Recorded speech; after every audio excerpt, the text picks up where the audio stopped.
You are tuned in to What Up Baltimore online radio. Please note that the views and opinions expressed on this channel are of the host and not of LadyJ Media. And don't forget to subscribe to our YouTube channel, What Up Baltimore TV. And if you really don't want to miss any of the shows, hit that notification bell and you'll get a message every time we come on. Now, we got it from here, so sit back, relax, and stay tuned.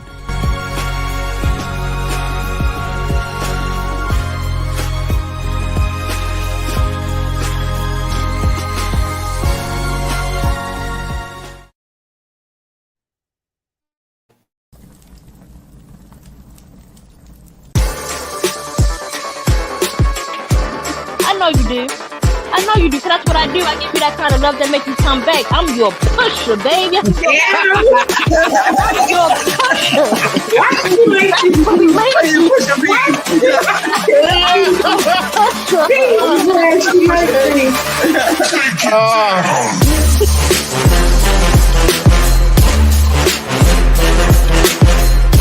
Hey, little black boy, let me holler at you for a minute. I was once in your place, you should respect what I say. Some of the things I'm about to tell you just may save your life in the world right now. Much is right. Little black boy, you're gonna see and experience all sorts of things, but don't let your mind be locked in a chain.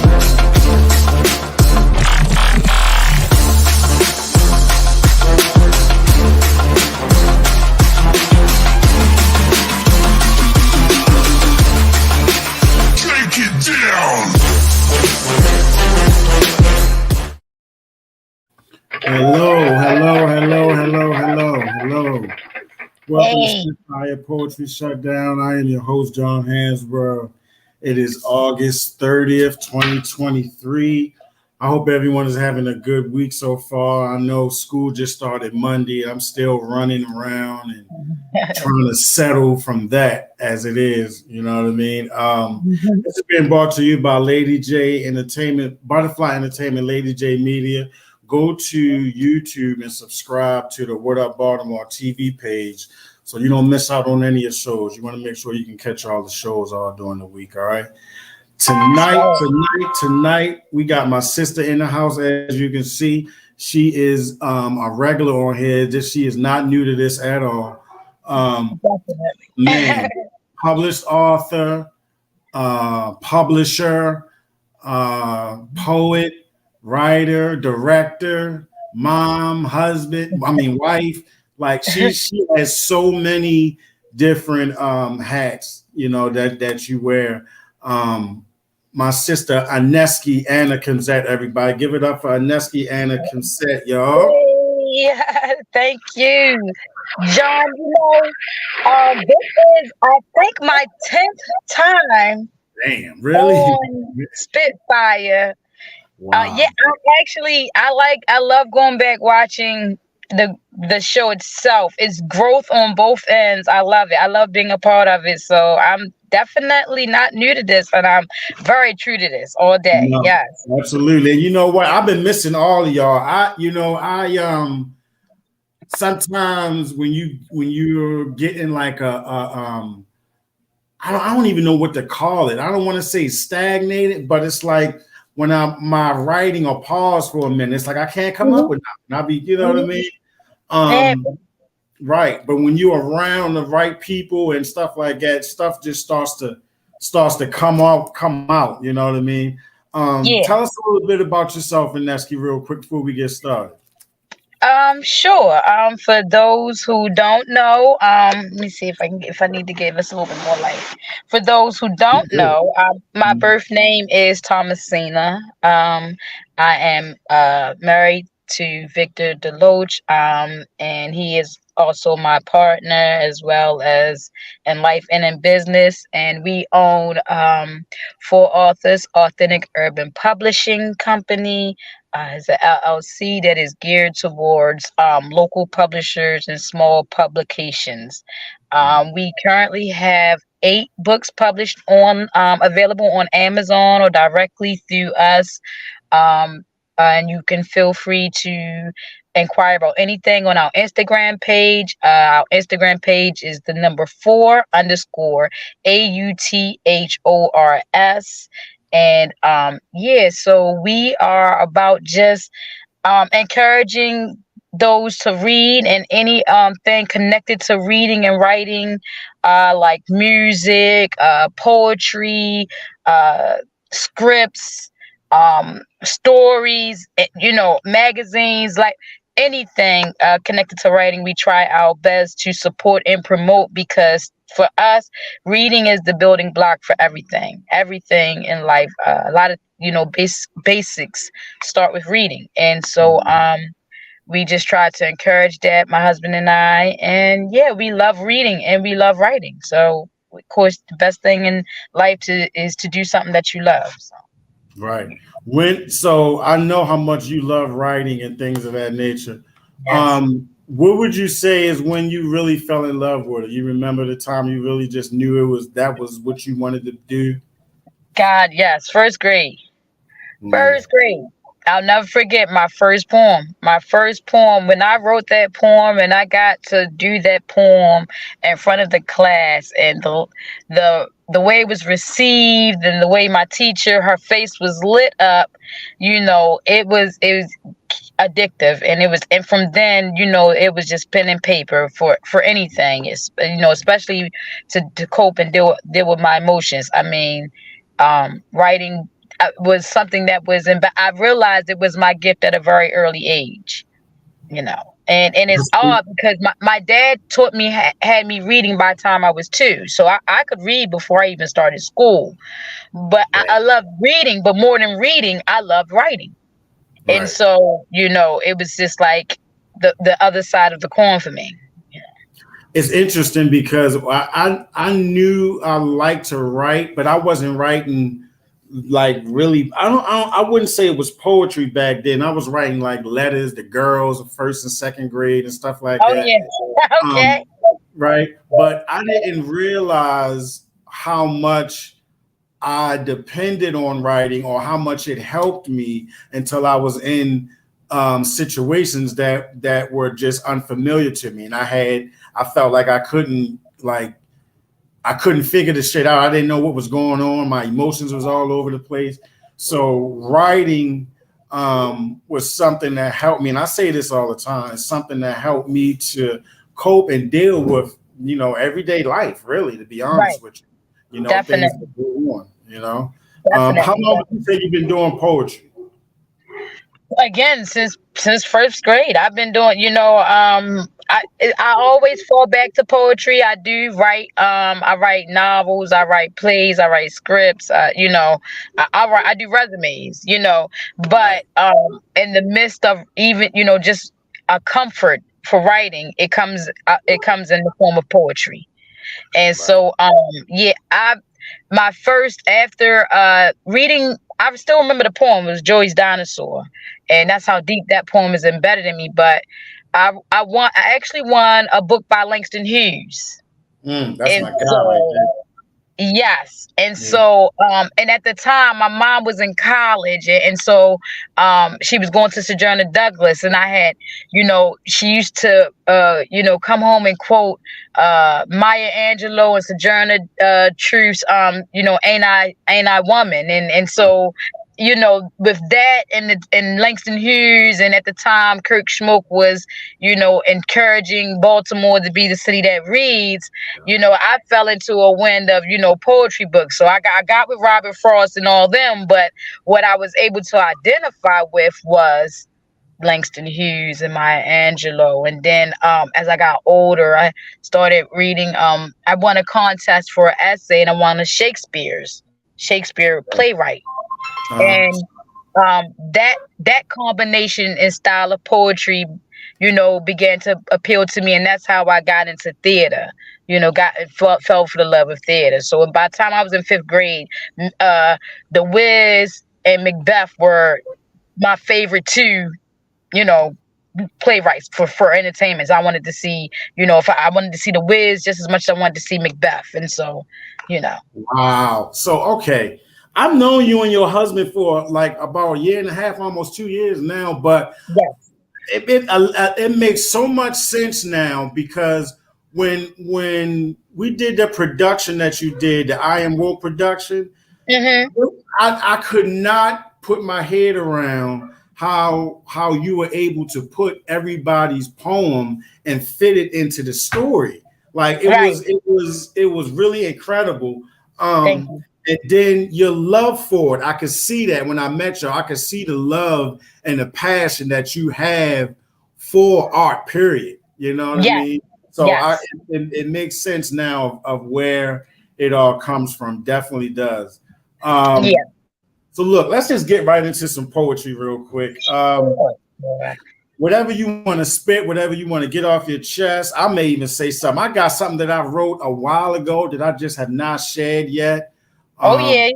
and I got it when I was I went to my wife had to sing at a church event one day, and this was like maybe 2 weeks ago. And I do this sometimes. I'll hear something from somebody and I'll write something about it.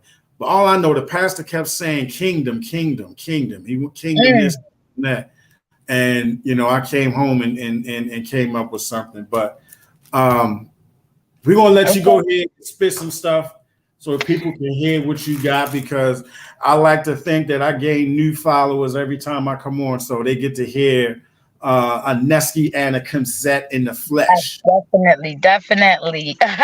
So, yeah, John. So, the poems I'll do tonight is all of them can be found in my poetry book, WWMAD. What would my ancestors do? That's my first poetry book under my pseudonym. And so, the first poem I'm going to do is called "The Birth of Aneski."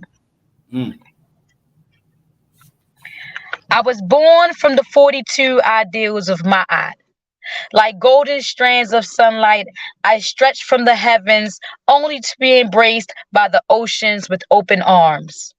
As I grew, I blossomed like a hemp leaf, having been bathed in a pool of what life was like, washed pure in wisdom and strength, showered in perfect harmony. My mother is nature, and she belongs to me. We are one womb. Man exists because of us. Mm. My father is time, and he has planted seeds along my footsteps on a path known as the hidden way. I am blessed by the word that one day I will follow the moon to truth and serenity. The stars are my ancestors. My brothers are Jupiter and Saturn. My sisters are Venus and Mars. I am Aneski, Queen. I love it. I love it. I love it. I love it. Thank you, thank you, thank you. All right. I don't think I don't know if I heard that before. That is that new? No, that's actually rather as I wrote that probably about 2019, 2018. I would say definitely 2019 with the birth of a pseudonym. And that actually is the last poem in the book. And so I kind of allow the reader to find themselves, and then I end it with exactly just who I am. And I did that. I read that poem because you know, just the rebirth period. And you and I, we all have in common the fact that poetry has been our therapy. And so Mm. when I birthed Aneski, it was out of the intent of giving myself a new foundation, a new sincere foundation to what my purpose is, and what I Right. feel has been given to me. So I read that poem because going forward in lieu of, well, not in lieu, I guess would be in lieu of, but in October the 12th, Aneski Anna Kimset will actually be hosting her own podcast on Thursdays at 7 to 8. And it will be on the Metaverse station WKIM. And the name of the podcast is Be More Mindful.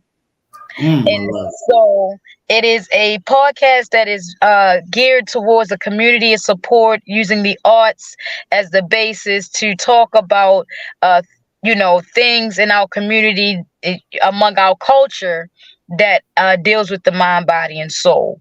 And so, with that going forward, I'm ready just to let Aneski Anakim set just more than a pseudonym, but become a brand within itself and stand on its purpose.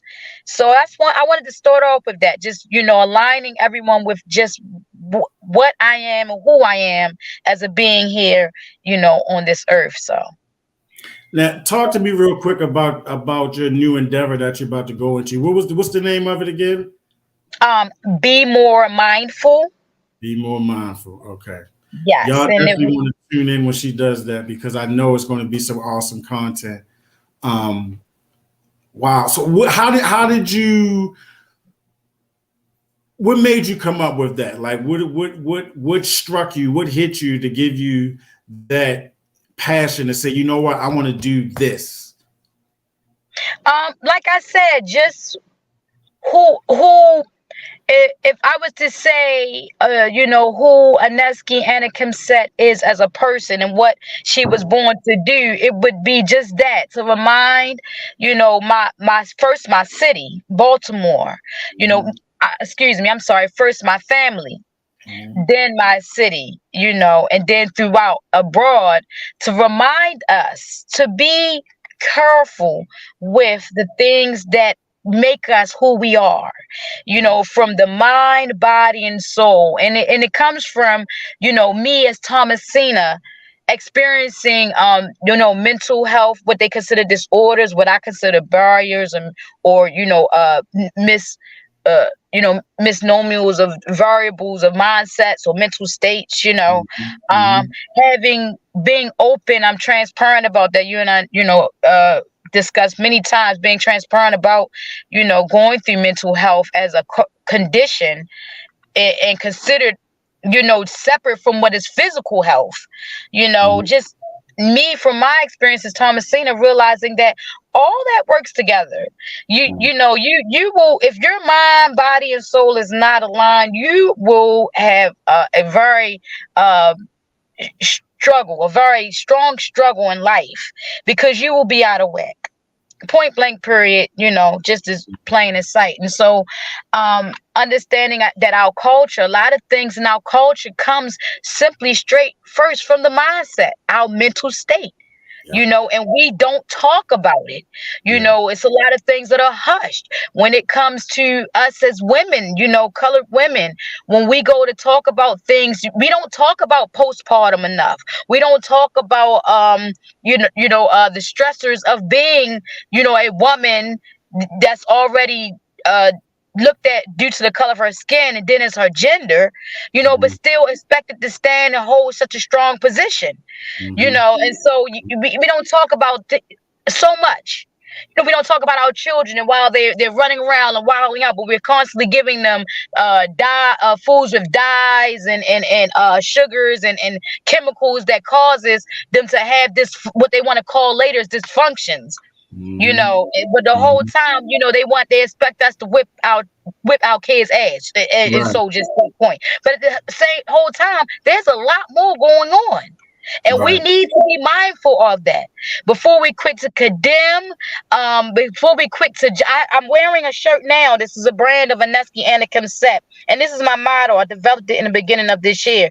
It says, "Don't judge, mind your business, pay your rent." And this shirt, there are different various styles. If you follow my personal page on Instagram, or Aneski Anakim Set as a brand, it's my name, one word, no spaces. But this came about, as everything I do in life is a lesson to me first, and then I just go to allow my cup to run over. But my thing is this with this shirt: if you are taking your time to focus on you don't have the time to judge nobody, which means you got less mess to be in, less gossip, and then therefore you tend to mind your business. Yeah. You get to focus on what is priority to you and yours. And at the end of the day, for all of us who know what the truth is like, when them bills is rolling in and them notices and things, half of us is most of us behind. Boy, it should be no reason why we're not able to pay our rent. And my thing is, so a lot of people say, what if you're paying mortgage? And that means you're doing something right. So therefore, if you're still paying rent, you want to think about that. And it's to make you self-conscious, because we spend a lot of time beating each other down, talking about dogging each other, not being the change we talk about. And it all starts from because we judging, minding other people's business, and we paying everything but the rent. You know, I picked up my daughters from school yesterday and today. Today's Wednesday. Yeah, the last 3 days, yesterday, today, and Monday. And yesterday, when I went and got my oldest, she's 14. She just started 9th grade. So I'm standing outside the building waiting on her to come out, and the kids are coming out and they doing their normal thing. You know, they talking, everybody running around. They're not really running around like small kids because they high schoolers, you know what I mean? Right. Oh, wow. I don't know. I had a feeling of I just felt something. Like I'm looking at them walk around and coming out the building, and the way that they talk to each other is one thing that bothers me sometimes. You know what I mean? Then soon as some of them wasn't even off the campus. They just pull their joints out and just start lighting up. Like right there. Like, damn. Like, y'all ain't worried about no parents out here, the school, nothing. Like, you know, and it sometimes it saddens me because, you know, like you say, we chastise and we get on people so much, but somebody, like, for instance, I hate to say it, but I gotta say it. These vehicle break-ins, right? Yeah. So my wife's vehicle was broken into one day a couple months ago, right? During the summer. So I looked at the camera to see it because I'm up. I don't know why I was asleep, but I was out. And I'm looking at the camera and I'm pissed off. Like, look at these little bastards all in the car. And then when I really look at them as they leave, because they couldn't get it, they broke the screwdriver in the ignition. She's got a kid. Lord have mercy. Right? So them Sorrentos and the Hondas, whatever was supposed to be easy to get into, they got all this stuff going on now. But I'm looking at the video and they walking away, and I'm thinking to myself, damn, they can't, like, they are literally kids. Like, it's not no 20-year-old. You know what I mean? I can't really make their face out, but I can just tell their body language and the way they dress. They kids. They kids, right? So, and I thought about it. I was like, shit, I wish I'd have been up. If I'd have seen something, I'd have just cracked my front door open, let my dogs run out there real fast. Yeah. But when I thought about it, I'm like, because they still children, like I said, at the end of the day. Right. You know what I mean? So I kind of had a mixed emotion. I was pissed, but I'm like I just, some of them have nobody there for them to guide them on certain stuff. You know what I mean? And I'm gonna tell you something else too, that I you know, the music really does influence a lot of stuff. I'm sorry, it does. I remember growing up when I was first introduced to hip hop. It was different. It was about mind, body, making yourself better. Yes. Consciousness. Yes. Education, knowledge. Yes. Right. And I feel so that's what we need to go back to, because it's like the stuff that they listening to, it just don't make it just don't make sense. It's too much. Let's be honest. Let's be real. Let's be mindful. Who is putting out the music? Is it us? No. Is it us? And so therefore we have to look at that transformation, because see, we have to ask ourselves what caused the effect. Right. Because whether believe it or not, this is what, the 50th anniversary of hip hop this year, 2023.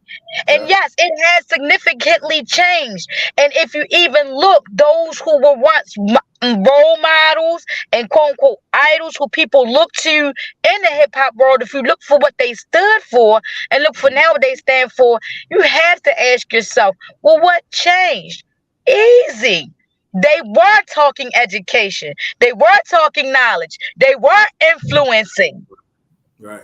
So therefore, those who have control over the influence say, nah,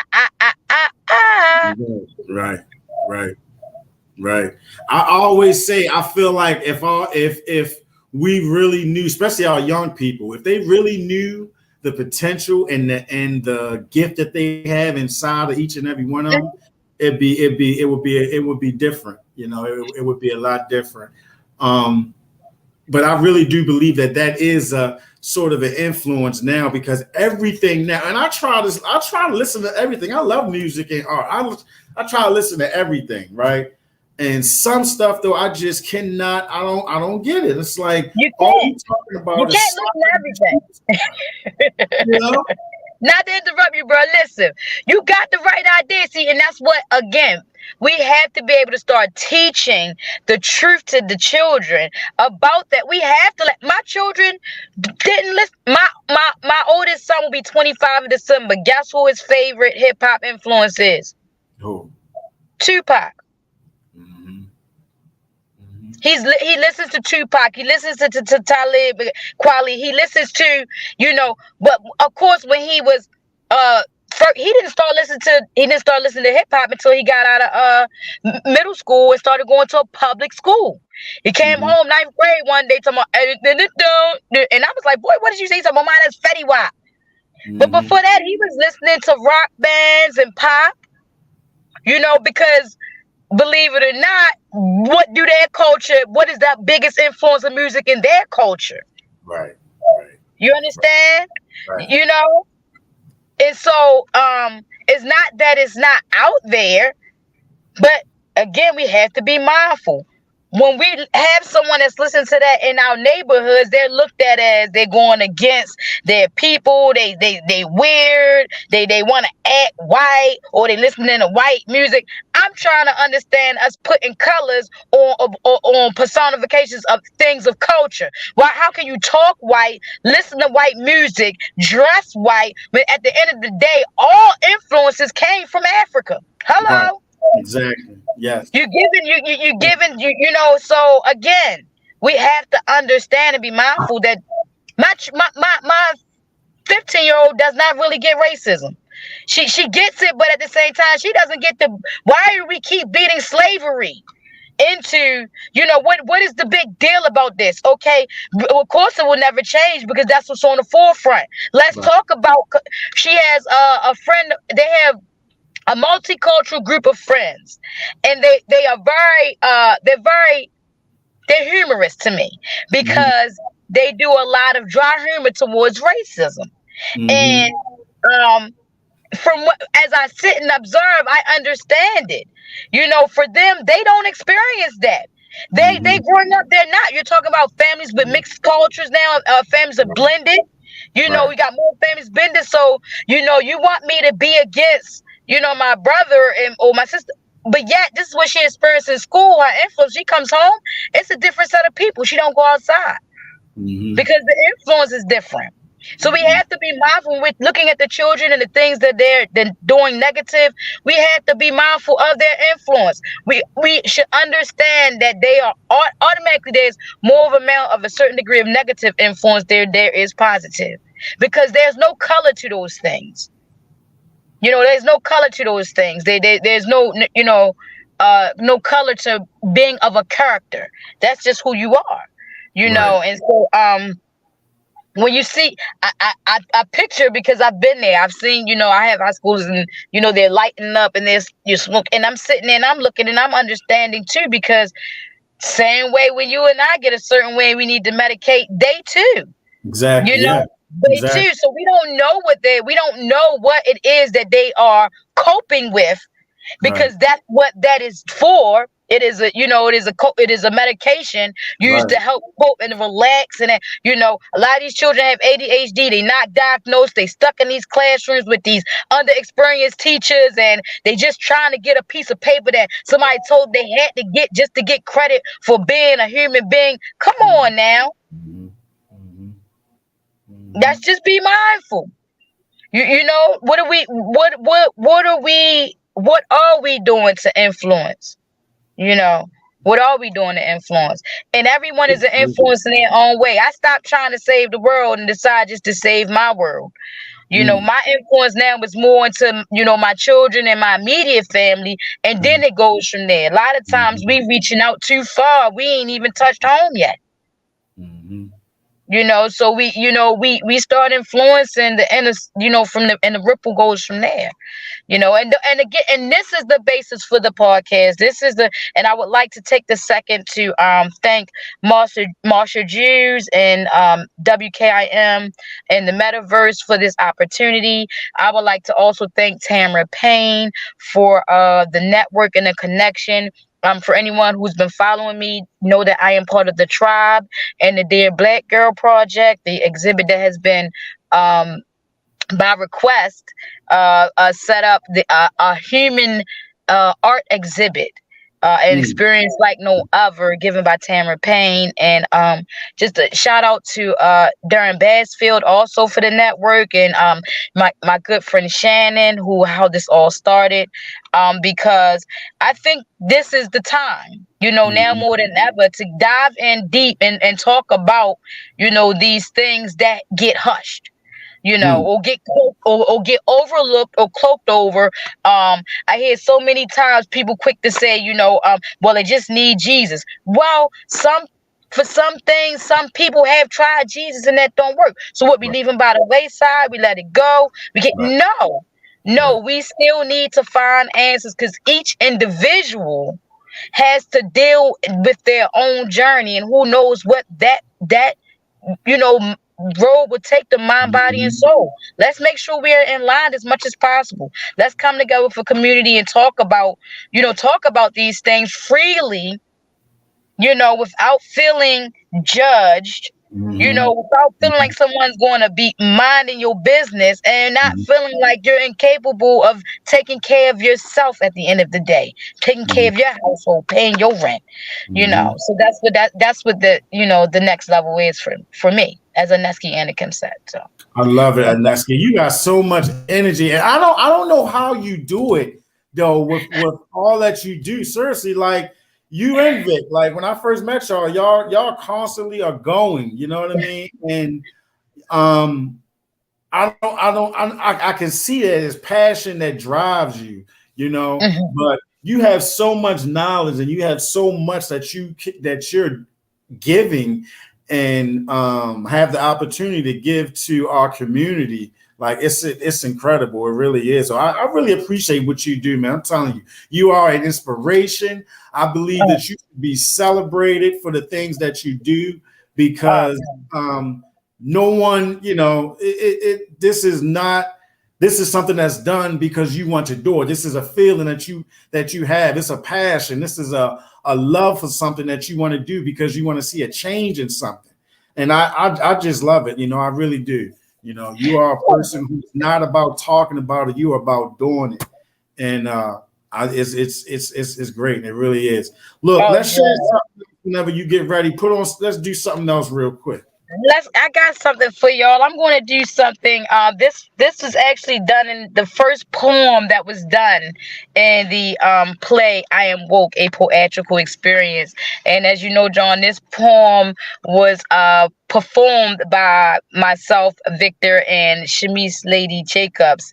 And I was adamant about this, being nailed, because it was the very first scene that everyone will experience. So the name of this poem is Excuse Me. And it's been a while since I did this. So we have to stop making excuses. 400 years plus and still reasoning with the oppressor. Quick to shrug and say our adversary is invisible to our eyes, yet he is obviously the pale persuaded beast that came and stole our land, raped and seduced our women, not out of love, but fertility. Birthing sons and daughters into slavery, only to toil on our own land, claiming to be home of the free. At least that is what they reiterate. They call it history. More like dictate to us our history. And that which we need to know still remains a mystery. Yet there is truth hidden in books our great-great-grandfathers literally couldn't read. Now we are encouraged to Google, a search engine driven by lies and hypocrisy. What will it take to make us who was once great return to the top with our feet deeply planted like the root of a tree? Excuse me. We need to stop being fools, waving their flag, allowing them to claim this land, even though their capital was designed by a brown-colored man. 400 years plus, every decade they counting, they call it the census. They group us all together, then they separate us, stripping us of our identity yet labeling us, shoveling Christianity down our throats just to censor us.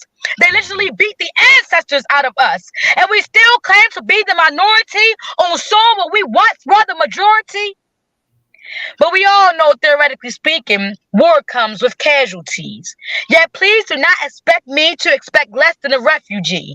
You see, I wasn't born when great-grandma told daddy she was part Cherokee. But I know Hansboro, North Carolina is native land to the Cherokee. What will it take to make us who was once great return to the top with our feet deeply planted like the root of a tree? Excuse me for asking, but I just felt the need. We need to stop being scared. We conform to their image and accept mediocrity. Broke ass, welfare class, and a middle blue collar, now that's the specialty. Only to applaud the waymakers, those who made it out. Tell horror stories of their childhood, of war, famine, and surviving the drought. Now they sit among the elite with duct tape around their mouth. From politicians to actors, werewolves dressed like sheep, paparazzi overrated, shrewdly syndicated, yet we still hypnotized by what's not reality TV. What will it take to make us who was once great return to the top with our feet deeply planted like the root of the tree? Excuse me for asking, but I just felt the need to exercise my freedom of speech. You see what my third eye, red and black and white, turned out to be gray with 50 shades of humanity. There's no doubt when Plymouth Rock landed, it landed on people the same shade as me. Same shade as me. So excuse me for not carving a turkey or putting lights on a tree. I won't color an egg said to have been laid by an Easter bunny. Excuse me if I don't, nor do I need to pray to their cross or pay their tithes. It seems like the color green avoided the apartheid. Excuse me if my brown roots grow deep like that of a tree. Yet it's not about my color, but it's all about my seed. I said it's not about my color, but it's all about my seed. Excuse me. I love it. I love it. I love it. I love it, man. I think that's one of my that one is starting to be one of my favorites from you right there. You know, I didn't even realize that you wrote that whole thing though, because when we did that, you and Vic and Shamish y'all broke it up. I didn't know that you wrote that whole poem. I actually thought some of it was Shamish, like the part that she did. Man, like you got so much energy with it though. Like, does it make you feel like you let off a lot of like frustration or you know things that irritate you, and you writing about it, especially that deals with our culture? You know, I definitely was in that mindset when I wrote this. I was just so, and again, this is the birth of Aneski. This is when I first, I wrote this poem for this book, specifically for what would my ancestors do. And because I was just, as a, person in the 21st, are we in the 21st century? We're in the 21st century.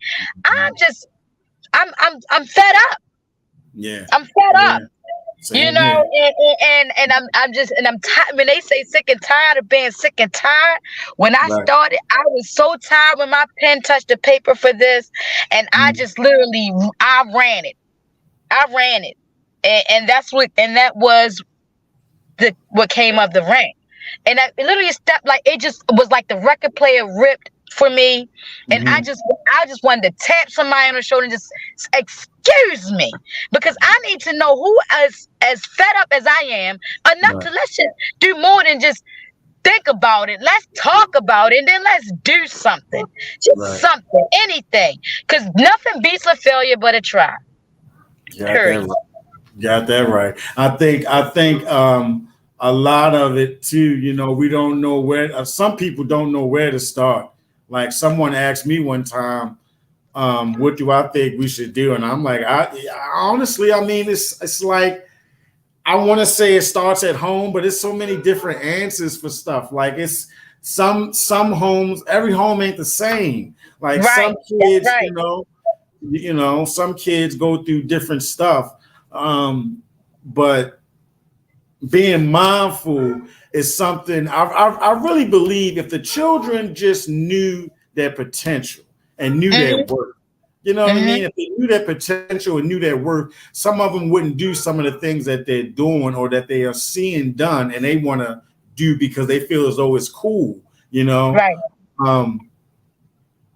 Let me ask you that one, the HN something. What is that you got? ISBN. ISBN. I ain't even gonna say the title. I'll let you do it. Do you know? Can you do that one for me? Yeah, I could probably do it off my head, but for sake, look, you know what's so crazy, John? That's one of my favorites. I be trying not to burn, but it's requested. Yeah. You know, it's requested, but I love this one. Was another one. Yeah, Fed Up. Right. I feel. You know what? I feel like what you just said about you. You may feel like you do it too much, but you don't. Because I got one, that one poem, all that shouting isn't necessary. A lot of people like it. And when I go places, I try to do something different. But I realize I'm like, sometimes people want what they want. They want what helps them. My dog is going crazy. What helps them and what drives them. You know what I mean? Right. Like with your husband's poem, when he does the "I'm Still Alive," I cannot. Oh yeah. I can hear it every day, once a day, every day, and still have the same feeling. It still be revived every time. I know exactly what you mean. I'm still alive. Like I want to run through a wall, Aneski. I'm telling you, because that's how I felt. I'm like, I went through all of that. I was almost out of here, but I'm still here. This was 10 years ago. I was supposed to have been buried for 10 years now. So certain stuff, like there's a poem I got called A New Day. It's not one of my favorites, but I went to a church one time and did it, and this woman there fell in love with it. That was what she needed for her to go on to the next day or keep going. You know what I mean? We don't really that's why we do it. Yeah, we don't really know what we say in our words and our cadences and the way that we deliver it, how it affects people. That's right. I watch people when my wife sings, right? And I used to do this, especially when we first met the first couple of years. And it's that entrepreneur mind that we all got. You constantly seeing stuff. So she's singing, right? She's singing, and I'm looking around at the people because I want to see their reactions, how they feeling. And like to see people go through emotions and cry and yell and scream or do whatever, I don't think, well, I'm gonna speak for my wife anyway. I'm not sure if she knows how important what she does is something that helps people. You know what I mean? I see it.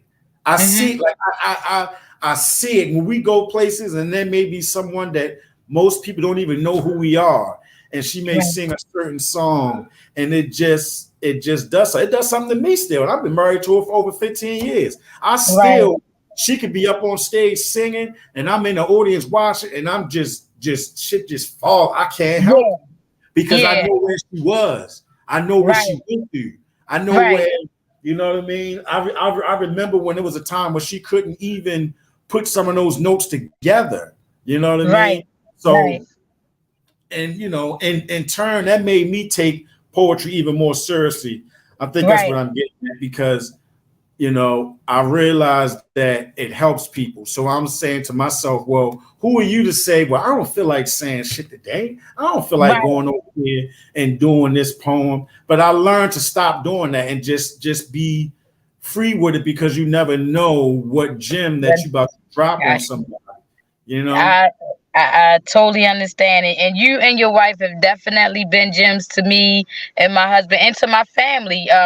All the way from my nephew. As soon as he Yeah, seen the yeah, show, my oh, gosh, that's his yeah. man.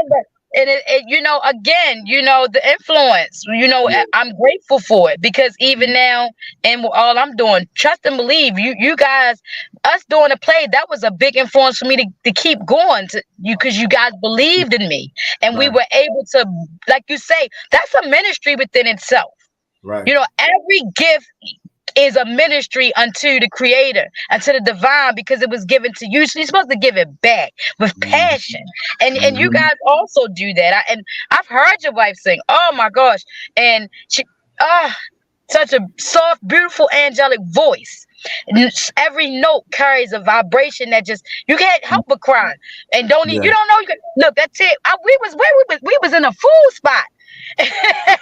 The child down, the little tears was coming. I said, "Man, she's such a beautiful voice." So I get it. So yeah, I can kick. ISBN. It stands for I'm sick of being a nigga. Right. I'm sick of being a nigga. I'm sick and tired of being associated with drug dealers, crack addicts, bad spending habits, no justice, no matter who's pulling the trigger. I'm sick of stereotypical hypocrites who feed off numbers to benefit the pockets of politics. Non-profit organizations are a monetary gain, so God help our government. See, whether niggas is Democrats or Republicans, once the votes are in, we're still only 3/5. Enough whiskey to get niggas a lick. A life of bootlegging just to pay the rent. I'm tired of economic elements fumigating my environment. Lead in the water, liquor stores in every corner, poison in the future like Michigan poison Flint. Synthetic toxins pose vaccinations, yet niggas still considered a national threat. Ain't no self-defense when the police got their foot on our necks. I'm sick and tired of being ridiculed and fooled. The oldest university resides in Africa, yet they don't teach niggas that in school. 28 days spent talking about slaves, and niggas still go to their plantation each and every... I apologize. And niggas still spend their bill money each and every holiday. Then it's back to the plantation for a bi-weekly pay. Never mind that Master's been in the big White House all day. I suppose being a nigga wouldn't be such a price to pay. If the roles were reversed, would I live to see the day? Good health and good wealth is all one could figure. But until that day come, I'm sick of being a nigga. I love it. I love it. I love it. Sick of being a nigga. So for those that don't know, ISBN has you explain that to them real quick, sis. The ISBN. Oh man, ISBN. So matter of fact, I was trying to publish this book. That's when you came up with that? I was trying to publish this book, and my very first publication is written under Thomasina Repnin. This is why I chose to go with a pseudonym, because my first publication, I received a free ISBN from KDP. And for those who don't know, I'm going to drop a jewel. If you allow KDP to give you a free ISBN, you're also giving them permission to own your book. Oh, and so, okay. If I wanted to own my book, I had to buy my own ISBN and barcode if I wanted to publish it myself. And so, believe it or not, the cost of it was $150. Now, for somebody, that's not a lot, maybe, but for somebody that's trying to pay their rent and, you know, taking care of a family of 9 and 10, dependent, it was kind of hard. And I was sitting there saying to myself, because it was just $150, I said, now if I was one of these little rich Euros, $150 would be just a drop in the bucket. And I could buy $500 worth, had 10 ISBNs and publish books for everybody. Right. And I said, you know, and I sat there and I said, man, it's hard being a nigga. And I'm sick of being a nigga. ISBN. I'm sick of being a nigga. ISBN. Well, God dang it. I'm sick of being a nigga. And I wrote that poem. And then lo and behold, eventually I got my ISBN. And not only did I just get my ISBN, I did buy 10 ISBNs and 4 authors as a publishing company was able to publish. That is why we have 8 publications online, because we were able to purchase our ISBNs. So it paid off getting that frustration out because it gave, like you say, it gave me the drive, as a Aneski and a Kim said, as a publisher, as a writer, as a poet, it gave me the drive to get accomplished, the very thing that I'm here to promote, which was, what would my ancestors do? My first poetry book. Damn. Yeah. I love it, sis. The ISBN is so unique and it's so like left. I don't know what brain. The way you came up with it, I just love it, right? And I think when I did my first book, they was telling me about it, and if I'm not mistaken, I don't know if I bought. Don't they sell them in bulk sometimes too, right? Like 2 or 3 at a time or something. Yeah. For the people, because I've come across so many people who publish books or have a story and don't know how to get it out there. What would you say to that author who's never put a book out other than coming to 4 authors, because that's where they need to go to come to you all. But what would you say is the first step for somebody that's writing a book that don't know anything about it? The first step I would say is to write it. Yeah. Write it first. Right. Because everything after that will eventually fall in place. But if you have not taken the time to get the pen and paper or sit in front of your computer and completely write and I'm not talking about, I wrote a chapter or 2. Write the whole thing, the book, whether it's a poetry book, whether it's your life story, your bio, whatever. Write it first. Then seek. Everything is available. All the information is available on Google, and you can also seek out professional publishers. For authors, is just that. It is for authors. We are for those people who want to publish what they wrote. And so, because we are for, the first thing we will do, we give a free consultation, and we will give you all the information you need to publish your book yourself. We'll give you every website, every link. We'll give you any information, any newsletter or anything, any literature on it. One of the books, I have a book at home, and the young lady, she's at Patapsco Station, and she has a book, and I think it's called How to Publish Your Book on Your Lunch Break. I hope that's it, around that time. But it's a short, quicker to one of the first books I use to get the information I have. But I'll give you the referral. I have no problem with any of that, because we are for you as an author first, and then if you have, read over this and tried and put your foot forward, or if you get the information, say, you know what, that's a bit much, I guarantee you no other publishing company will give you what we give you for the price we give you. So from there, we will, we offer you our publishing packages based on how many words your writings are. Books fall in categories of novella, novels, and etc. And then also, for those who, a lot of people, I've run into a lot of people who wrote, and excuse me for saying this, a story, and they want it to be a book.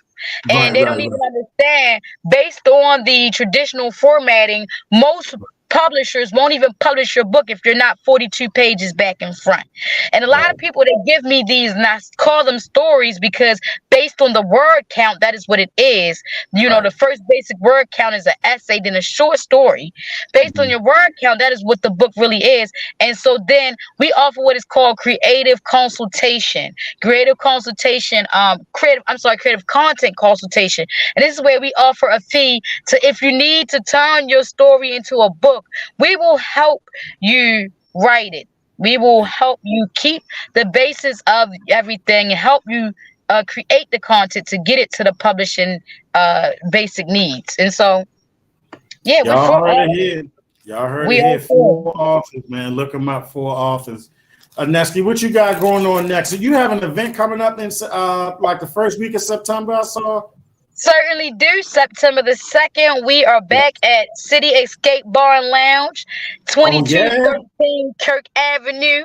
Free entry, no performance fees. The dopest open mic you'll find. We accept all stage performances, whether you are singing, dancing, poet, rapper, comedian. I don't care. I don't care what you do on stage, as long as you love to entertain and you do it with passion. Make sure you come through. It's free entry. We're there from 8 to midnight. So yeah. September 2nd. That's this Saturday, ain't it? Yes, it is. City Escapes Bar and Lounge. I love that place. I did a podcast live from there a couple times with Aneski and her whole team over there. And I have a good time when I go there. I really like that space. It's really it's good. I think that's a gem too. That's just at any moment it's just going to be like boom, like the doors. You need to be able to keep the doors closed. Look, I appreciate you for coming on. Is there anything you want to say to the people before we go? Yes, I do. I want to make sure I remind everyone to always invest in what you value, and above all things and everything you do it with purpose and do it with passion. I love you, John. Thank you for having me on.